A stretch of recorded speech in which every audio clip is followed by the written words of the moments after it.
Good morning, and welcome to another exciting season of Religious Hard Talk. In this episode of Season 1, we'll be focusing on the Spiritual Baptist denomination in St. Vincent.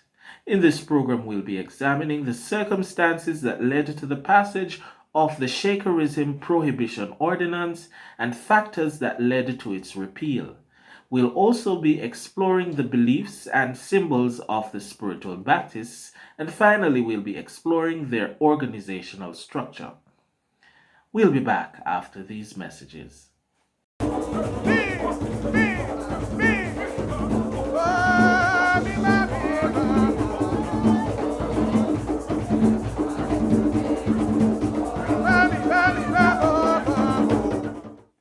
Welcome back. The Spiritual Baptist is a Caribbean indigenous denomination. Notice I said denomination because if we define denomination as an autonomous branch of the Christian Church, then the Spiritual Baptist is just that. It is a unique religious expression found in St. Vincent and the Grenadines, Barbados, and Trinidad and Tobago. It is unique because it combines elements of the Christian Protestant Church with African expressions and rituals. The Shaker Baptist faith was banned from 1912 to 1965 in St. Vincent. The legislation to enact this ban was called the Shakerism Prohibition Ordinance. We'll now be joined by our reporter Janelle Daly, a final year journalism student at the University of the West Indies, Mona, who will be interviewing Dr. Adrian Fraser. Dr. Adrian Fraser is the retired head of the University of the West Indies Open Campus in St. Vincent. He is a historian who has done extensive work on the Spiritual Baptist denomination in St. Vincent. Dr. Fraser is the author of the book From the Shaker to Spiritual Baptist, The Struggle of Survival of the Shakers from St. Vincent and the Grenadines. As a young schoolboy, it aroused my curiosity. I wondered about the prayer houses in remote areas of the country, particularly one that I saw regularly near to Nugent Mountain in Barley on the road to Snugs. I remember quite well the announcements of their prayer meetings by the ringing of bells by individuals traveling around the town. As schoolboys, the news that persons were coming off their knees drew us to their open air gatherings to hear the messages that they were bringing and to see the way in which it was done. Their choruses were also a joy to listen to. One of my favorite choruses, Joy Cometh in the Morning, I first heard from the Shakers. From the description that was given and the curiosity that arose within you from what you experienced, what was the oral history like from the persons in the community, persons like yourself? What are the things that you heard about them? Well, a lot of what we heard was very hostile to them because historically they were mainly poor working class people, and the middle class frowned on them. Their manner of religion, their shaking, which is what they call them, shakers, and the fact that they were poor and largely uneducated, in quotation marks, and people, the fact that most of their prayer houses were in remote parts of the country also created certain suspicions as to what might have been going on there. In tandem with the curiosity that was there, there are arguments surrounding the denomination itself, or the arguments rather are ones to deliberate whether or not Spiritual Baptist is a Christian denomination. What do you have to say about that? Okay, I think that initially, the first evidence we have of the Shaker religion was from 1846, only called the Estate. And the person who wrote about it couldn't really come up with any explanation as to why only called the Estate, and at that time. And my view is that in the 1840s, the slaves, well, they were ex-slaves, now former slaves, were beginning to move off of the plantation and going out into villages. So that even though this religion might have been practiced in the slave quarters, it was only in the 1840s as they moved away from the estate that it became visible and known to the Europeans. And at that time, well, they weren't called Shakers at that time, they called themselves wilderness people. Later on, the name Shakers came about through the colonial authorities. You know, they referred to them as Shakers, but their original name was wilderness people. About the question of the Christian religion, the majority of them were members of the Methodist Church. And one of the reasons for this is that in order to have your children baptized and recognized and so on, you had to be a member of an established religion. And for most of them, poorer people, former slaves, most of them, it was the Methodist Church. It was the Methodist Church that had worked with them during the period of slavery, and they felt more at home with the Methodist Church. So even though they were baptized and considered themselves Methodists, they were also Shakers, and they held their meetings separately. In fact, there were occasions in the 1840s when they were actually banned from the Methodist Church, because what the Methodists were saying is that these people were having the meetings independent of us, and they disagreed with their manner of having the meetings.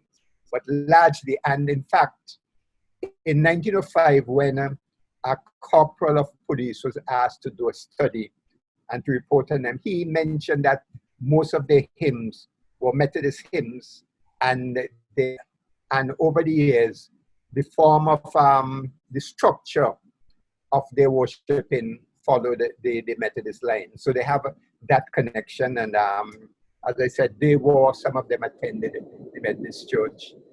And one of the problems which was mentioned by one of them at some point is that they opted not to go to the church after a while because they were poor and they could not meet the standard requirement in terms of dress. And so they felt more comfortable worshiping among themselves in the way they were doing, rather than have on a Sunday to dress in a particular way to go to the Methodist Church. But there was that connection for a long time between the Methodists and the Shakers. And as I said, there was a lot in common in the structure of their worship. Okay, what about the organizational structure of the Shakers? Well, it's just, although some of it has changed, now you have bishops and so on, and they have moved away from that, but they would have the bishops and so on mostly going to the Anglicans and the Catholics, but before that, they had their leaders. And I don't know about the details of the Methodist Church, but it was a very simple structure which connected more with the Methodists than with the other churches. But now we have them moving on and having their own bishops and archbishops and so on. So what exactly was the Shaker Prohibition Ordinance, and what were the circumstances that led to the passage of such ordinance? Okay. First of all, the authorities, the middle class and the colonial authorities considered the Shaker religion as what they call a relic of African primitivism. That's how they described it. And when the Shakers began to attract a lot of people, especially people coming out of the Methodist Church, then they became very, very concerned. And as I said, they started we're aware of them from 1846, but there were some very hostile articles written against them at the turn of this century, because by the 1880s, they were able to, they had large numbers of persons who were members of the religion. And there were some hostile articles in the newspapers. And it was felt that these articles were deliberate. It was an attempt to build up the kind of atmosphere which would lead to their prohibition. But here were working class people, former slaves, acting independent of the established religion, having their own form of religion in their own particular way.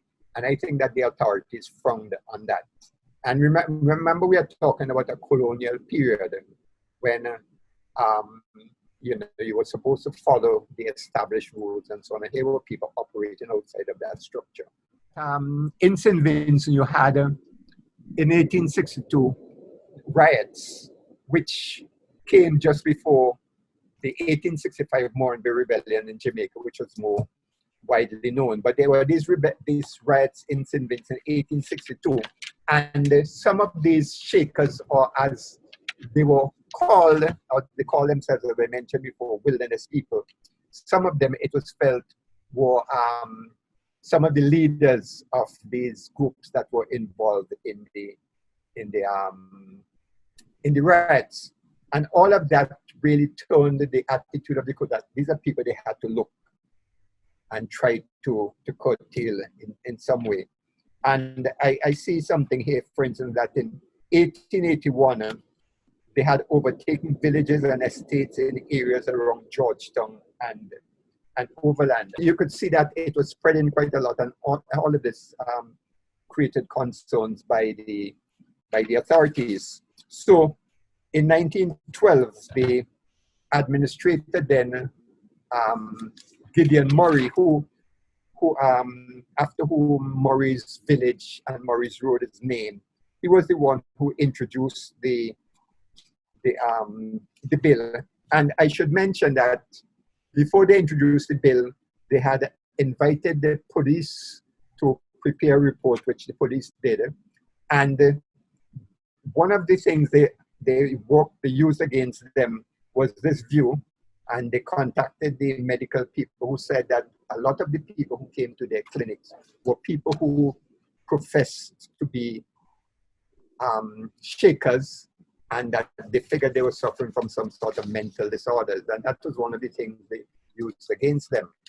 And well, in fact, later on, that is one of the things that George McIntosh really pounced on the fact that they were using this. In 1912, first of all, the bill, which was introduced on September the 3rd, and the preamble of the bill says, whereas there has grown up a custom amongst a certain ignorant section of the inhabitants of the colony of St. Vincent of attending or frequenting meetings from time to time at houses and places where practices are indulged in, which tend to exercise a pernicious and demoralizing effect upon the said inhabitants, and which practices are commonly known as Shakerism. So that was the preamble to the bill. Now, one of the problems they had was, how do you define a Shaker? And the bill avoided that because they had no way of saying exactly who was a Shaker. So in the bill, it was said that the magistrate would determine who was a Shaker. So if somebody was prosecuted, the only thing, you just had to depend on the magistrate who would say whether or not he think that the person is a Shaker. In the law itself, there was nothing really to define a Shaker. So the prayer houses were banned. And that is the reasons why they had their prayer houses in very remote areas so that the authorities would not be able to see them. And as young people, we couldn't understand why these prayer houses were in these remote areas until we recognized that it was so because there was an ordinance which prohibited that religion. The report which is put out by the administrator at the end of 1912, the reports which they would normally send to the colonial government, it spoke about the ordinance, and it said that the ordinance was designed to render illegal practices of a degrading and demoralizing nature indulged in under the guise of a pseudo-religion by persons who call themselves Shakers or penitents. So what are some of the factors that led to the repeal of the ordinance? Okay, well, it started particularly after the 1935 riots. And in the 1935 riots, force brought into the parliament or the House of Assembly people who were not of the established plan, the class. They were the ones who controlled us. After 1935, George McIntosh, who came out of the riots as a hero, was able to contest the elections in 1937, and his members, I think it might have been seven, I can't remember what number, they controlled the House of Assembly. And by 1939, McIntosh decided that he was going to try and get the ban removed. Now, I'm not sure what prompted McIntosh, but McIntosh had a very good relationship with the poorer classes of people, and most likely some of them would have been Shakers. So he, from 1939, began to introduce into the House a number of motions asking for the repeal of this ordinance, which was started in which came about in 1912, and McIntosh had the support of his members, and they passed a number of motions, but the colonial, what I should say, at that time, even though these people were in the House, they had very little power. It was the administrator who had power. So even though members of the House who were elected voted in favor of it, it was then left up to the administrator to whether to accept it or not. So that went on for quite a number of times, and McIntosh came before the House occasionally until he said that he will continue to come there until ever. Now, one of the things about the names is that because the ordinance was a Shaker ordinance, what McIntosh tried to do to get around this is to call them by a different name. So at one time they became known as penitents, and there was another name which I cannot rightly remember. And at some stage later on, they then became known as spiritual Baptists. But they were trying to get away from the word Shaker, trying to convince them that, this is again Shakers, but we are members of the penitents or what have you. So the struggle really started in 1939 with McIntosh. The riots were in 1935, and that might have also been a factor that they were all of these persons who were being prosecuted. Now, in his struggle to get the ordinance removed, McIntosh used a lot of different tactics. And there's an interesting case in Barley in 1940, where a number of these Shakers, as they were being called, were brought before the courts. Apparently, McIntosh met with them before, and he said, I had the quote somewhere, but I can't find them. So he spoke to them and he said, more or less telling them that you could go in there and shake. That is part of what you are. So when they were called before the court, they started shaking in the court, and the magistrate was very embarrassed. He just did not know what to do, and he eventually dismissed it. It was part of the strategy just to confuse them and try to get to get rid of them. Now, they fought in the House. He also wrote a series of articles in the newspaper, and one of the arguments which McIntosh used, he said, he quoted a number of religions which were accepted in St. Vincent. And he said that some of these religions they knew nothing at all about, the authorities said knew nothing at all about, but they welcomed them to St. Vincent.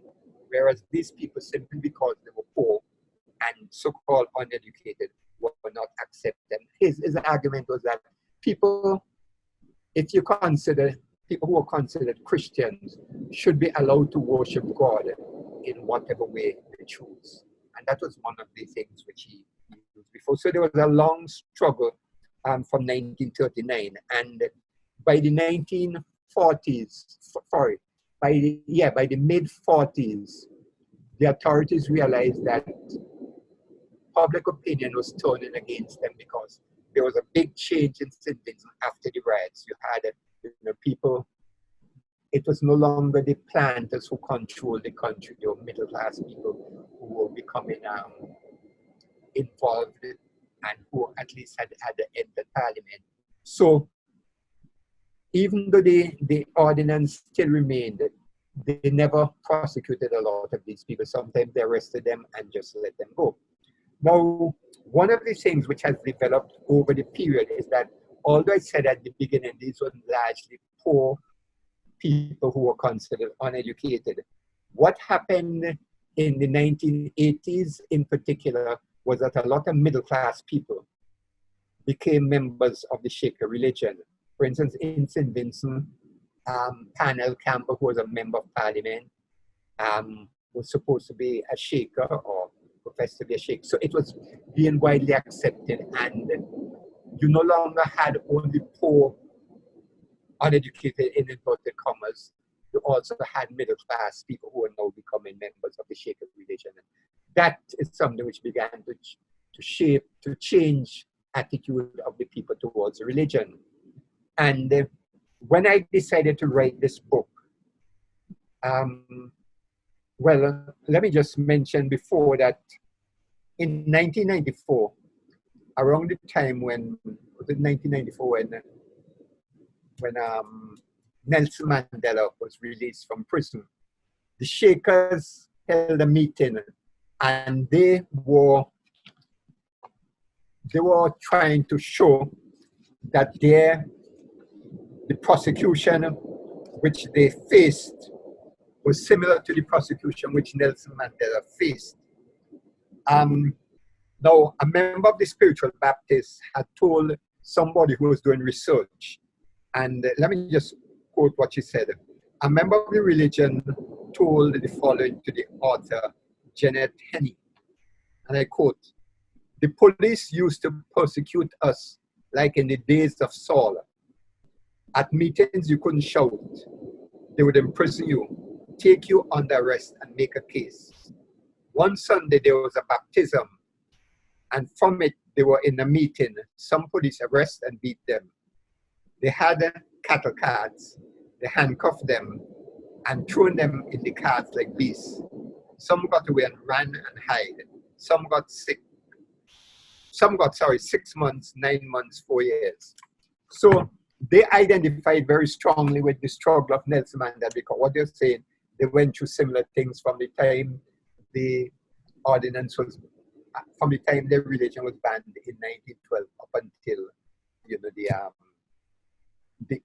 was repealed. So by the 1950s, things had changed because you now had adult suffrage. So it was a whole different political landscape. And Joshua, who was then leader of chief minister, had in 1955 attempted to repeal, to have the ordinance repealed. As I said, McIntosh had worked on it from 1939 until McIntosh fell out of power, got out of office in 1951. And Joshua then in 1955 introduced it. And in what Joshua also said is that he made reference to the struggles of George McIntosh, and he said that the Constitution at that time did not allow him to get much further. And in fact, in 1955, the Constitution was still very limited because they had just gotten into adult suffrage and there was still a lot of privilege that were not accepted. So although this thing was passed in 1955, it still remained on the book. And eventually, in 1965, when you had a ministerial form of government, Joshua again raised the motion in Parliament, and he had the support of Milton Cato, who was leader of the Labour Party, the opposition party. And interestingly enough, I think in 1950 or 1951, early 1951, Milton Cato, as a lawyer, had represented a couple of the Shakers in Mesopotamia, and the case was dismissed, so that Milton Cato found himself bound to support this motion by Joshua. So they were able to pass it in 1965, because of that. And then they went on from that, it was incorporated, the religion which was now called the Spiritual Baptist religion, it was incorporated in 1978. I think it's called incorporated trustee status. I'm not sure exactly what that means. And that also there was a National Spiritual Baptist Day was proclaimed. So you had a lot of developments from 1912 to 1994, and as I said, by the 1990s, you had a number of middle-class people who supported them. What were some of the internal changes that took place within the religion, moving from Shakers to Spiritual Baptists? I can't remember the details, but there were a lot of things. Like, for instance, now you had bishops and archbishops, and you had different. I'm not sure about the structure because there were different. Well, not arms, but different sections of the Spiritual Baptists, and which were they were what I should say.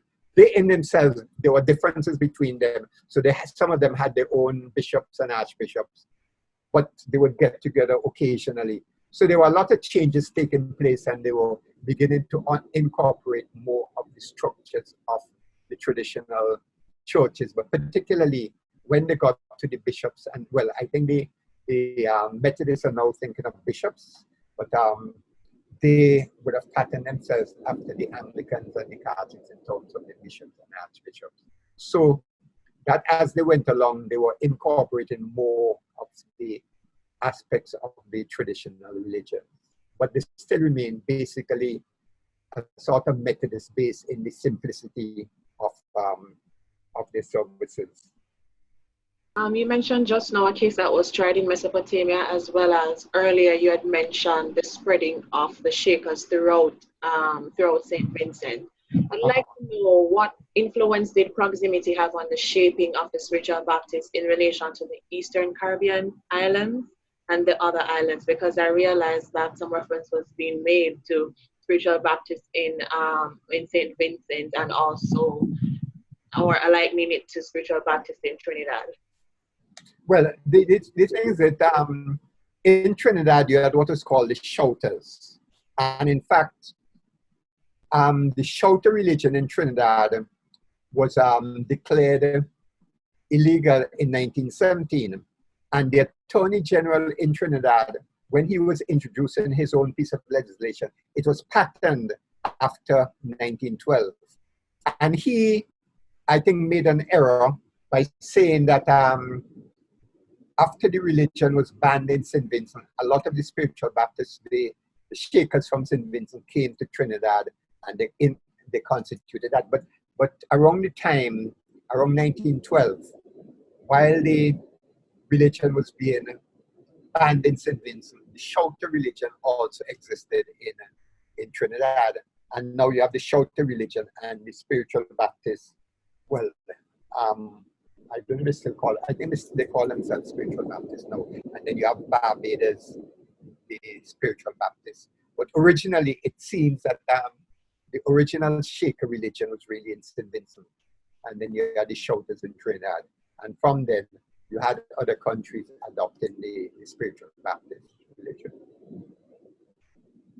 Currently, having looked at the trajectory or the historical trajectory of the religion itself, coming from Shakers all the way to Spiritual Baptists, what are some of your observations of the current state of that religion right now in St. Vincent? Well, one of the things is that they are able to attract a lot of young people.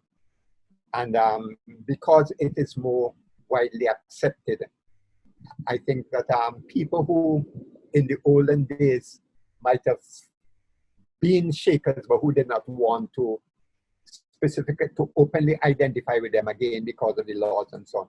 Now feel free to do that. I mean, I've been to a few Shaker ceremonies, and there are quite a number of people, and a number of them are very young people, and some of these are educated people who have been to secondary schools and so on. So all of that have changed with the times, and it is now an accepted religion. So the kind of hostility that would have existed in those early days has gone now, and it is seen as just another religion. And in fact, in the early years of adult suffrage, the People's Political Party, led by Ebenezer Joshua, identified strongly with the spiritual Baptists, and they were ones who supported Joshua. And Thank you, Dr. Fraser and Miss Daly, for sharing with us. Now, continuing with the program. The spiritual Baptists believe their denomination comes from John the Baptist, and their names from the practice of immersing believers in water as a means of baptizing them into the faith. The term spiritual indicates that the Holy Spirit is actively involved in the lives of the believer and in the religious services. According to Gibbs de la Plaza, spiritual Baptists are defined by their belief in the guidance of the Holy Spirit and the indwelling of the Holy Spirit. Spiritual Baptists, as with any other Christian denomination, practice the following rituals and sacraments. Baptism. Baptists believe that repentance and faith are essential and that man must be born again of water and of the Holy Spirit in accordance with the teaching of the Bible. Candidates are given instruction over a period of time before baptism. This preparation ends with the service of praise and rejoicing, followed by the candidate's acceptance of Jesus Christ by immersing in living water such as a stream, river, or sea. They also practice mourning. The mourning period could last for 3 to 7 days. According to Gibbs de Plaza, mourning is characterized by self-denial. In addition, the church members pray, fast, and meditate day and night. During the mourning period, members receive spiritual instruction through visions and dreams. Mourning is considered important for development of the soul, strengthening of the spirit, and achieving spiritual knowledge, wisdom, and understanding. They also go on pilgrimages. These are visits from one church to another in a different district. During the journey, there are singing and praising, praying and fasting. Commemoration of death is also done by the spiritual Baptists. The spiritual Baptists believe that the death of a loved one who has lived a righteous life serves as a teaching for those surviving friends and relatives to turn to God. They also practice speaking in tongues. This is one of the gifts of the Holy Spirit, referred to in the Bible. It can be described as the phenomenon during which believers speak in languages unknown to him or her in her everyday life. They also practice roadside preaching. Following the teaching of John the Baptist, members of the faith are encouraged to spread the message they receive in their visions and dreams by preaching in public areas, such as the street, corners, and public parks. They also practice praying aloud. Individuals or groups pray aloud during worship services, kneeling either in the center of the church or at the steps of the altar. They celebrate Christmas, Passion Tide, Easter, Pentecost, church anniversaries, harvests, and Thanksgiving. They also celebrate Old Year, New Year services. In other words, watch night services in some contexts. They do celebrate flower services and candlelight services. With other Christian denominations, spiritual Baptists also have icons and symbolic sacred items that they use in their worship. The altar is the highest level in the church and is the symbol of belief, prayer, praise, and worship. It is also the place of mercy where God meets with his people. The altar is adorned with vases, vessels, flowers, candlesticks, and candles. The bell is used at the beginning of the service to call members to worship, at the end of the service, and or according to the instruction of the Spirit. The shepherd's rod symbolizes the divine authority and virtue of the office of the shepherd. That is Jesus, the Good Shepherd. Water is used for washing, consecrating, cleansing, and drinking. These uses are practical, symbolic, and spiritual. The center pole is the central point of the church where members' prayers are offered. It symbolizes Jesus as the center of the church. The physical pole, which is not generally present in churches today, symbolizes the connection between earth and heaven. This connection is maintained by prayer. The candlesticks symbolize the Baptist church, and the candles, the spirit of the church. The candlestick holds the light which provides light. The light is symbolic of the light of the world, Jesus. As in the Bible, oil is also used for anointing, healing, and blessing. Anointing has great spiritual significance and is used to make things holy.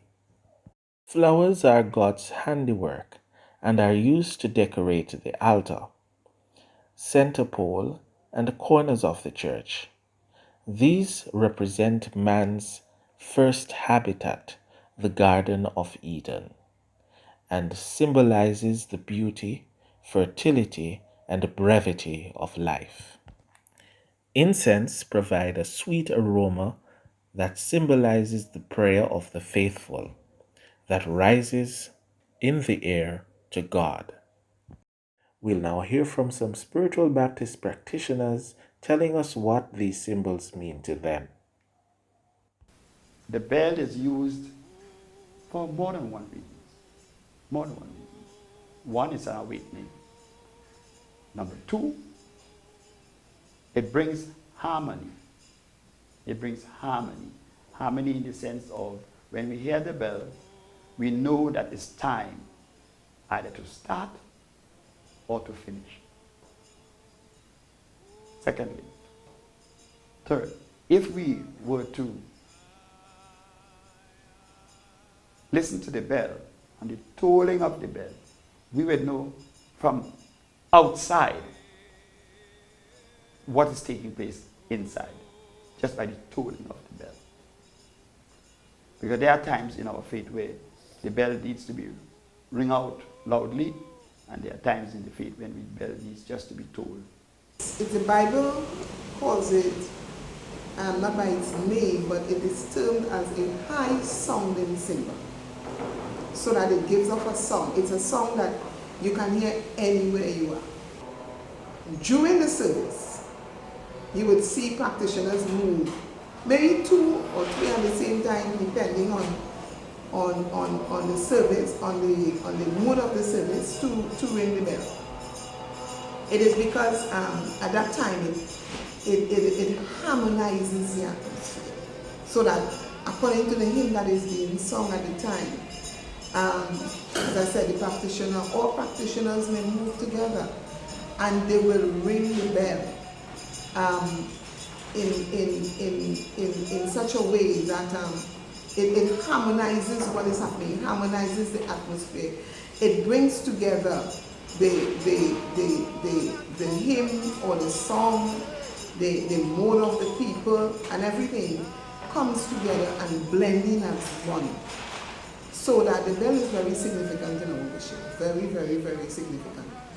The bell is a perfect example of frequency. And the bell is not just, it's not a Baptist thing. It's a church thing that tunes in the human psyche with the spirit. It exhibits these frequencies and causes changes in the human person. It wakes up the spirituality.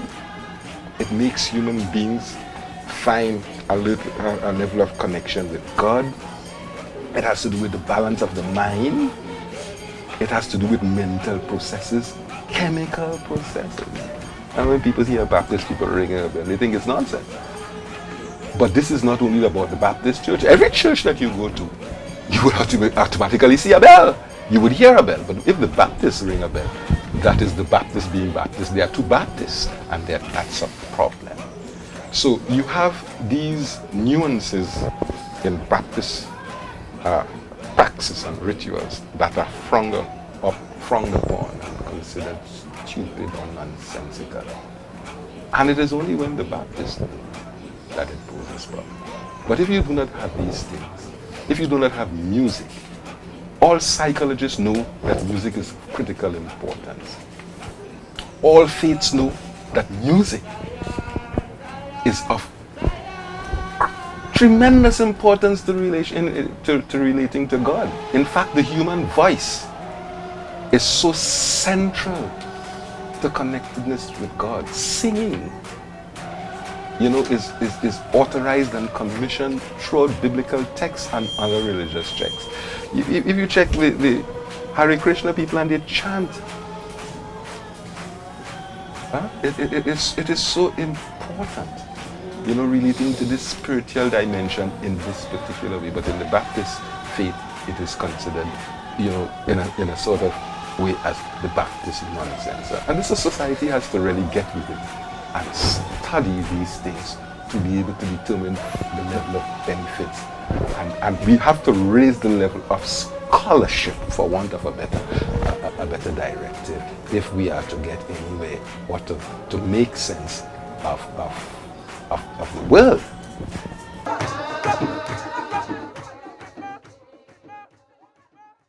Water has many, not just water, many significances.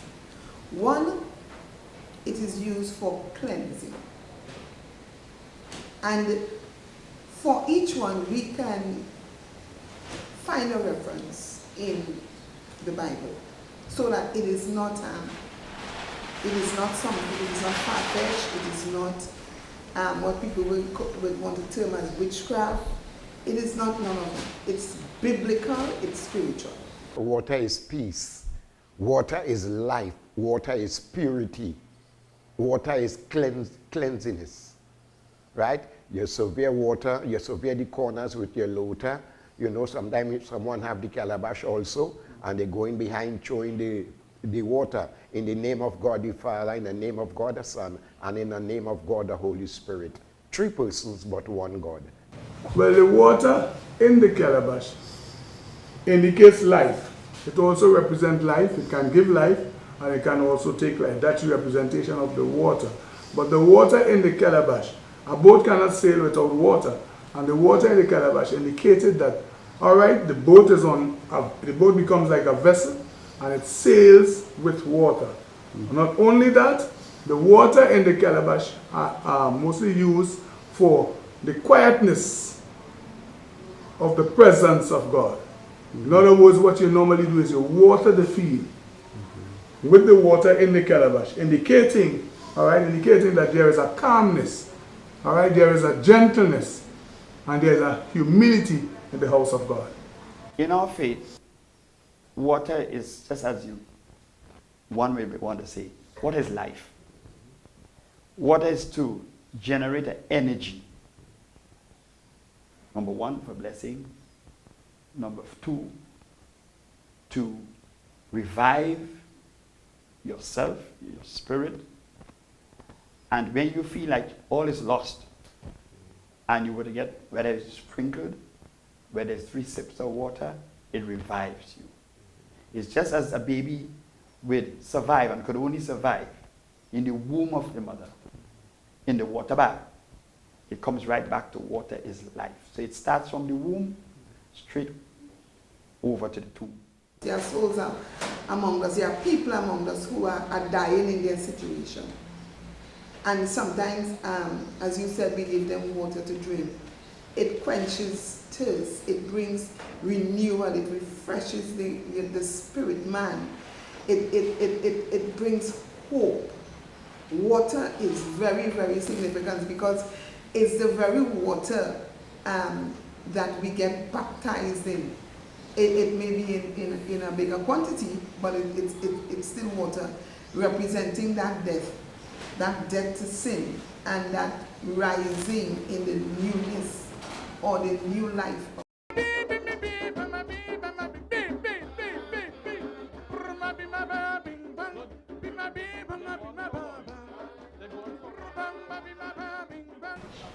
When you are deeply involved or you are deeply connected with the Holy Spirit, some people are musicians in the spirit.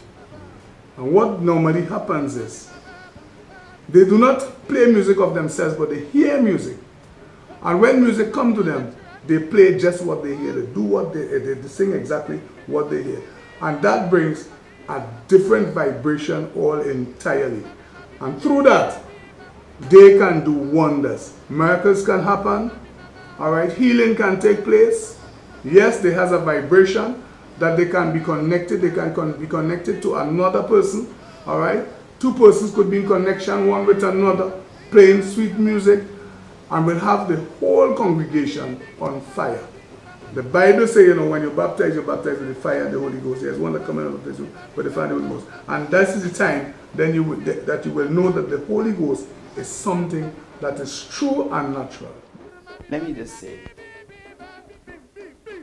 praise and worship ought to bring to any congregation or any gathering an energy that going to be joyous, number one, satisfactory to your spirit, your inner spirit, and that you will stay focused on all the positive, so that the negative during that period of time that you may be praying and worship, nothing sets you off. You're deep into prayer and worship. On top of that, the rhythm comes with a feeling. The person that may be the moderator, or maybe the bishop or the pastor that's carrying on, he first must be able to feel out the congregation. And when he feels out the congregation, he then would be directed with an anointing on him to bring this rhythm in such a way that will capture everybody's attention, and they will be part of and want to be part of. It brings a joy, it brings a true feeling of a oneness with God, because he created us to pray and to worship him. Now, Baptist people are known for humming these chants, these notes.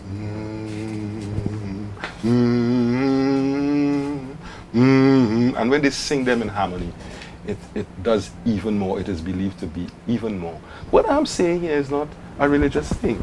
This is something that scientists have found to be particularly significant for human development, for refreshing the spirit, for enlightening the spirit, for giving positivity to life.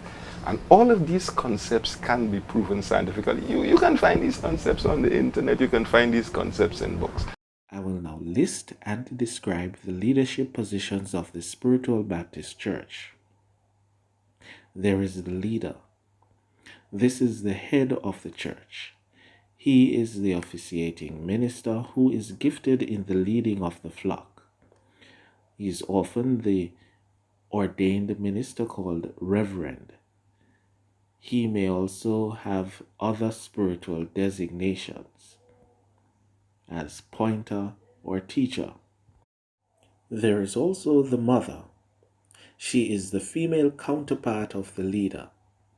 The term mother is also a spiritual designation for someone who cares for other members of the church who are the spiritual children. There is the captain. This is a senior position usually granted to a male. The captain is in charge of the church during the service. He is the second to the leader, but often he is also the leader. His duty is to ensure that the service is carried out with vigor and vitality in the spirit of holiness and pure worship. Teacher. This is a title given to someone, male or female, who has attained sufficient spiritual heights to teach the faith. The teacher is sometimes a leader, mother, or pointer as well. The pointer. This is the person who seals the bands and places the mourners or pilgrim on the mourning ground. He thus points the way for the pilgrim or mourner and is responsible for his or her welfare during the mourning period. The gift of pointer is given by the Spirit and is attained during the mourning period. The administration of this gift is dependent on the instruction of the Holy Spirit. The baptizer. This is the person who baptizes the candidates, usually a male. This is also a gift of the Spirit. The administration of this gift is dependent on the instruction from the Holy Spirit. The shepherd or shepherdess. This is the spiritual leader with the responsibility for guiding and caring for the flock.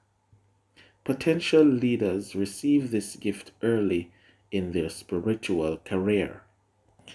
Prover. This is usually a male. The officer's duty is to prove whether the spiritual activity in progress is truthful or if the claims of the pilgrim or member are authentic. There is the watchman.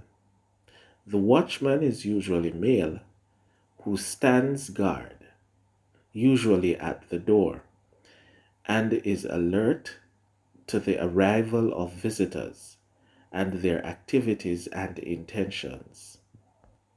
In the older days, the watchman would warn the congregation when the police were coming. Most provers are also watchmen, but not all watchmen are necessarily provers. Nurse. The nurse is usually a female. This is the name given to the person who attends to the needs of the pilgrim during the rites of baptism and mourning. This title also represents a spiritual gift. The surveyor. This position is held by a male who surveys the water for baptism. He chooses a portion of the water, usually a river or sea, setting the boundaries around it for the purpose of performing baptismal rites. The baptizer is also the surveyor. The healer. The healer is any member, male or female, who has the gift of healing, the healing of the sick. This may be done either by praying for the sick person or prescribing medication or administering treatment. Spiritual Baptist is not a barbaric cult as described by those of mainstream societies of old, but is a Christian denomination because it has biblical beliefs, biblical symbols, and its leaders carry out clearly defined biblical duties. And if we say that the source of theology is Bible tradition and experience, we can then say that the Spiritual Baptist denomination practices Caribbean systematic theology because they use their experience and tradition to interpret the Bible from their perspective. And there you have it. Thank you for joining us on Religious Hard Talk. Join us next week for another exciting episode of Religious Hard Talk.